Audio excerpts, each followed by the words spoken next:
नमस्कार, मैं कुमारी श्रेया। शिक्षा की बात हर शनिवार के इस नए अंक में आप सभी शिक्षा प्रेमियों का हार्दिक स्वागत करती हूं, अभिनंदन करती हूं। आज पुनः आप सभी शिक्षकों के द्वारा पूछे गए सवालों के जवाब के साथ हमारे बीच मौजूद हैं शिक्षा विभाग के अपर मुख्य सचिव doctor S Siddharth sir. Sir, बहुत बहुत स्वागत है आपका। सर, पिछली बार हमने TRE 3 के प्रश्नों पर बात की थी। सर, उस संबंध में आप कुछ कहना चाहेंगे? देखिए, मैंने पिछली बार कहा था कि हम लोग TRE 3 का पोस्टिंग हम लोग कर देंगे और ऑलमोस्ट बन गया है। कल सबसे पहले प्रथम 11 जिलों का हम लोग पोस्टिंग ऑर्डर निकालेंगे। मंडे को दूसरे 11 जिलों का निकालेंगे और ट्यूसडे को बाकी जिलों का निकालेंगे। और सभी जो भी टीचर्स जिनको स्कूल अलॉटेड है, ये आदेश उनको दिया जा रहा है कि वो 15 तारीख, इस महीने की 15 तारीख से पहले अपने अपने स्कूल ज्वाइन कर लेंगे और शैक्षणिक कार्य संचालन करेंगे। तो मैं चाहूँगा कि वो सभी जो टीचर्स हैं वो अपने अपने स्कूल्स ज्वाइन करें। और ये हो सकता है कि उसमें किसी को कोई समस्या हो, अपनी व्यक्तिगत समस्या हो, लेकिन क्योंकि नई बहाली है इसलिए सभी को अपने अपने फर्स्ट पोस्टिंग जिलों में ज्वाइन करना आवश्यक है और बाद में अपनी जो व्यक्तिगत समस्या है वे DO के माध्यम से राज्य मुख्यालय को भेज सकते हैं। तो मेरी सबको ये शुभकामनाएं हैं कि सभी लोग अपना ज्वाइन करेंगे। साथ ही साथ नेक्स्ट वीक हम लोग TRE 1 और TRE 2 के महिलाओं का स्थानांतरण जो दूरी के आधार पर है उसको टेकअप करेंगे। आपको ज्ञात होगा कि हम लोगों ने पिछले सप्ताह तक जितने भी विशेष समस्याएं हैं, बीमारी है, विकलांगता है, पति पत्नी है और उसके छूटे हुए मामले भी हम लोगों ने टेकअप कर लिए हैं। अब केवल बच गए हैं हमारे महिलाओं से संबंधित जो दूरी वाला है। तो TRE 1 और TRE 2 के भी हम लोग अगला सप्ताह टेकअप करेंगे और सभी को अपने अपने जो लॉगिन ID है ई-शिक्षा कोर्स, उसमें जानकारी प्राप्त हो जाएगी। इसलिए इधर उधर जानकारी के लिए आप लोग भटके नहीं। आपको अपने ई-शिक्षा कोर्स के लॉगिन में पहले तो SMS जाएगा और SMS जाएगा जिसके माध्यम से आप ई-शिक्षा कोर्स के लॉगिन में अपना अपना स्थानांतरण जिला देख सकेंगे। दूसरा एक मैं जानकारी ये देना चाहूँगा कि परसों मुझे एक पत्र मिला था अपने डाक में। मैं यूजुअली सभी पत्र बड़े ध्यान से पढ़ता हूँ, बहुत सारे लोग मुझे पत्र लिखते हैं। मैं उस पत्र में बहुत सारे इश्यूज़ थे और विशेषकर जो टीचर्स की समस्याएं हैं उसके बारे में बड़ी लंबी चौड़ी पत्र थी। और ये एक BPSC TRE 1 के जो शिक्षक हैं उन्होंने लिखा। मैंने 2-3 बार इस पत्र को पढ़ा और क्योंकि मैं इस कार्यक्रम के माध्यम से हम लोग शिक्षकों की, बच्चों की, स्टूडेंट्स की समस्याओं पर हम लोग प्रकाश डालते हैं। मैं चाहूँगा कि वो पत्र आप इस कार्यक्रम में पत्र है, थोड़ा इसको पढ़ा जाए इस पत्र को। जी सर। एक शिक्षक का शिक्षा विभाग के ACS doctor S Siddharth sir का नाम एक पत्र। आदरणीय ACS महोदय, अपर मुख्य सचिव शिक्षा विभाग, आपके द्वारा प्रत्येक शनिवार को एक YouTube चैनल पर शिक्षा पर चर्चा नाम से एक कार्यक्रम आता है जिसमें आपके द्वारा बड़े ही प्रमुखता से छात्रों तथा शिक्षकों के द्वारा पूछे जाने वाले सवालों का आप जवाब देते हैं।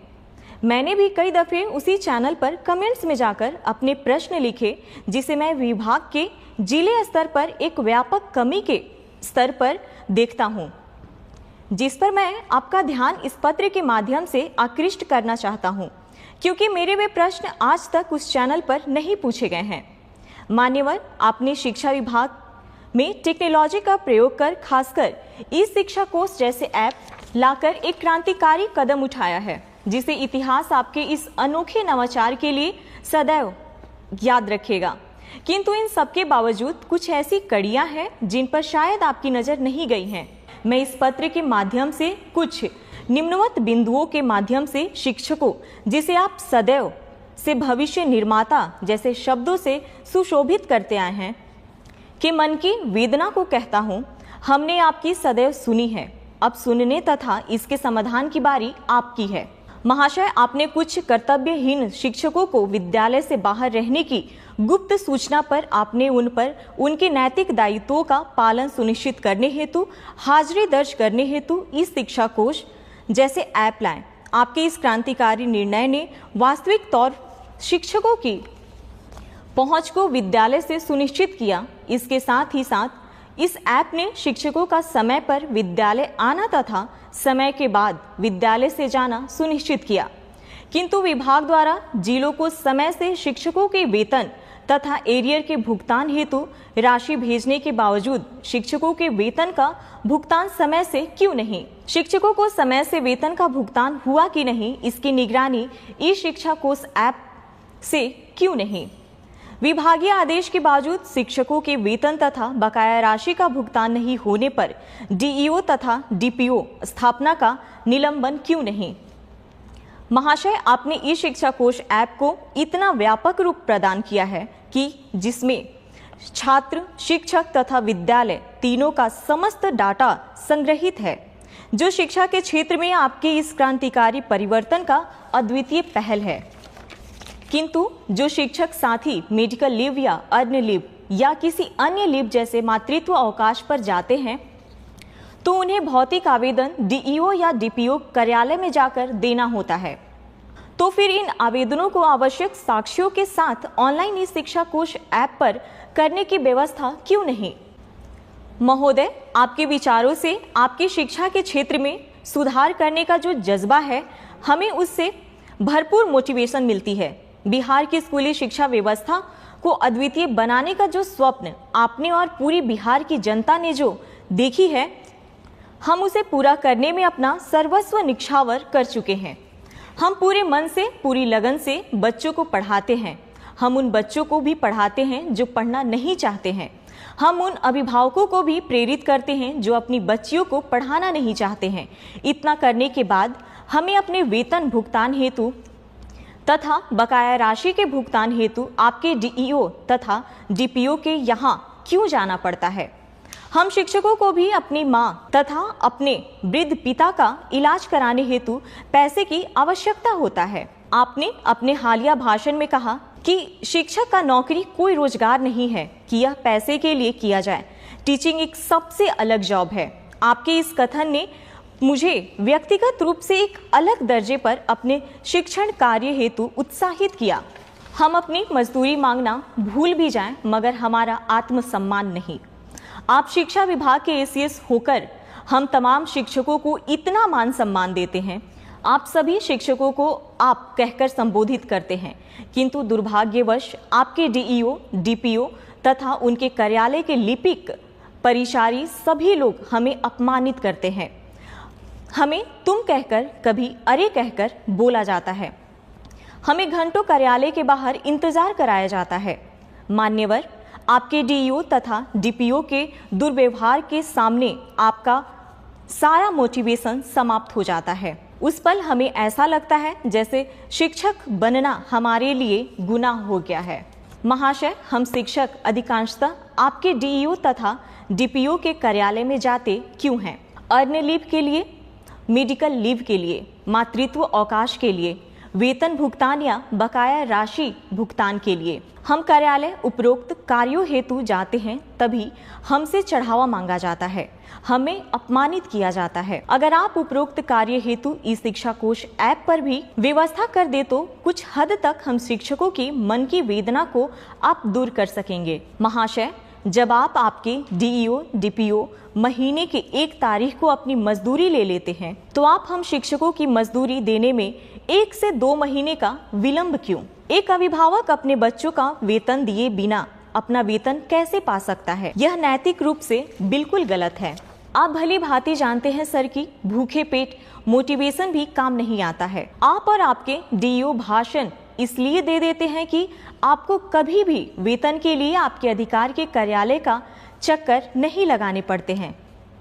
अतः महोदय से मेरा नम्र निवेदन होगा कि उपरोक्त बिंदु पर विचार करें ताकि बिहार के तमाम शिक्षक साथियों का दर्द कम हो। मैं इस पत्र को 2-3 बार पढ़ा और मैं इसीलिए इस पत्र को मैंने साझा किया क्योंकि इस कार्यक्रम को मेरे पूरे विभाग के अधीनस्थ सभी पदाधिकारी और कर्मचारी देखते हैं। और एक टीचर की वेदना जो है ना, जब वेतन समय पर नहीं मिलने का, उस वेदना को मैं बार बार हर मीटिंग में, जितना भी वीडियो कॉन्फ्रेंसिंग की मीटिंग होती है, मैं उनको कहता हूँ और ये मैं बार बार उनको चेतावनी देता हूँ। और आखिरी लास्ट टाइम मैंने जब मीटिंग किया था तो मैंने यहाँ तक चेतावनी उनको दे दी कि जब तक शिक्षकों का वेतन नहीं मिलेगा तब तक कार्यालय में जो पदाधिकारी हैं और कर्मचारी हैं ग्रुप डी छोड़ के, उनका वेतन की निकासी नहीं की जाएगी। मैंने यहाँ तक लास्ट टाइम कह दिया। और इस शिक्षक जो मुझे लगा TRE 1 के बहुत ही कमिटेड टीचर है, मतलब ये मेरे विचार से जब मैंने पत्र को बड़े ध्यान से पढ़ा तो मेरे मापदंड में बहुत एक आदर्श टीचर है, मतलब एक टीचर जिसकी मैं परिकल्पना करता हूँ और शिक्षा व्यवस्था जिसके कंधे पे है। और मेरा बहुत उम्मीद है ये TRE 1, TRE 2, TRE 3 और सक्षमता पास जो टीचर हैं कि इस प्रकार की भावना और इस प्रकार का जो मतलब कमिटमेंट है, यही हम सभी शिक्षक से चाहते हैं। यह उसका दूसरा उद्देश्य था।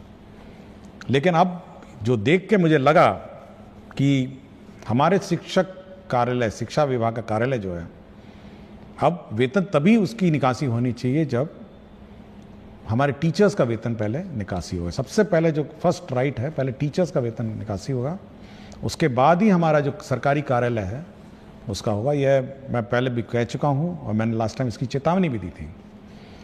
और इस बारे में शिक्षा विभाग बहुत सीरियस है।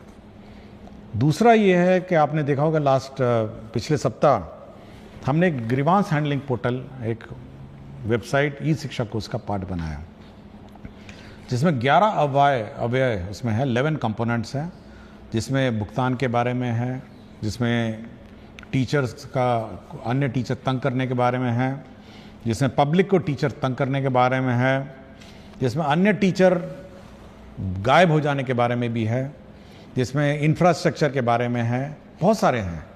और इसको मैं रोज़ सुबह और शाम देखता हूँ। और यह निश्चित रही है, मैं सभी टीचर जो भी शिकायत उसमें है, और बिल्कुल यही शिकायत थी उसमें। जब मैंने खोला कि कितना पेमेंट पेंडिंग है तो बड़ा दुख हुआ मुझे कि मातृत्व अवकाश 1 साल पहले लिया था, अभी तक वेतन नहीं मिला उस पीरियड का। छुट्टी लिया, उसका वेतन नहीं मिला। तो मुझे बड़ा ख़राब लगा जब मैंने लंबित वेतन और सैलरी और अरियर का जो कंपोनेंट देखा। तो मैं ज़रूर सभी को, मैं हमारे शिक्षक, जो हमारे शिक्षा विभाग के जो स्थानीय पदाधिकारी हैं, मैं ज़रूर चेतावनी देता हूं कि अगर कोई भी लापरवाही हुई शिक्षक के वेतन में, भुगतान में तंग करने का, तो हम लोग उनकी जवाबदेही निर्धारित कर देंगे। ये मैं बिल्कुल स्पष्ट कर चुका हूं और उस पत्र में भी मैं स्पष्ट कर चुका हूं, मैं कोई लिखित में भी मैंने किया हुआ है। दूसरा है कि हम लोग ये व्यवस्था ज़रूर जो मांगा गया है कि सभी चीज़ें ऑनलाइन हो। आपके अवकाश है ऑनलाइन होगा, आपका CL होगा ऑनलाइन होगा, आपका मातृत्व अवकाश होगा ऑनलाइन होगा। और जहाँ तक का ये आवेदन पत्र हैं, जैसे इन्होंने मेंशन किया है, अर्न लीव है, मेडिकल लीव है, मातृत्व अवकाश है, वेतन भुगतान का बकाया है, ये सभी अब हम लोग ऑनलाइन ही करेंगे। मतलब अब ये जो कार्यालय में कागज़ जमा करना, फिर लोकल जो स्थानीय क्लर्क के बारे में विलम्ब करना, ये बड़ी सीख है। मैं बहुत प्रभावित हुआ इस पत्र के बारे में। शिक्षक ने अपना नाम नहीं बताया, उसने केवल ये लिखा है, एक शिक्षक BPSC TRE 1। तो मैं बहुत प्रभावित हुआ इस पत्र से। और यह मैं अपने ऑफिसर्स को कहूँगा कि ये सभी जो कमेंट्स और जो सुझाव दिए गए हैं, तो इस पर अमल करें और यह सुनिश्चित करें कि जो टीचर्स हैं वो ज़्यादा से ज़्यादा समय अपने विद्यालय में बिताएं। और साथ ही साथ इस बार आपको याद होगा कि हम लोगों ने मध्याह्न भोजन में भी हम लोगों ने प्रधान अध्यापक को अलग करने का निर्णय लेते हुए लोगों ने पायलट प्रोजेक्ट मध्याह्न भोजन का चालू किया है। देखिए, हम लोगों का ये उद्देश्य रहा है कि जो प्रधान अध्यापक हैं उनका जो मूल कार्य है, उनका मूल कार्य स्कूल में क्या संचालन हो रहा है, टीचर्स आए हैं नहीं आए हैं, कोर्स जो है जो सिलेबस है वो समय पे पढ़ाया जा रहा है नहीं जा रहा है, यह देखना है। साथ ही साथ बच्चों को किताबें मिल गई हैं, आपके जो रिपेयर्स हैं, छोटे मोटे रिपेयर्स हैं, नल है, बिजली का कनेक्शंस हैं, ये सब है, बहुत सारे बिल्स का भुगतान है।